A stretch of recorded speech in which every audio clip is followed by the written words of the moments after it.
Hi guys! Hi everyone! This video is about another form of my self-therapy. So, nasa arcade kami ngayon. Mahilig talaga kami mag-arcade mag-asawa.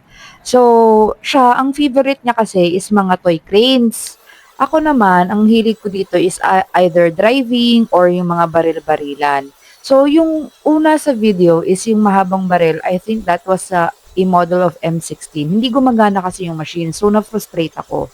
So, dito na lang kami sa may, I think Rambo tong nilalaro namin ngayon. So, diyan ko nilabas yung frustration ko.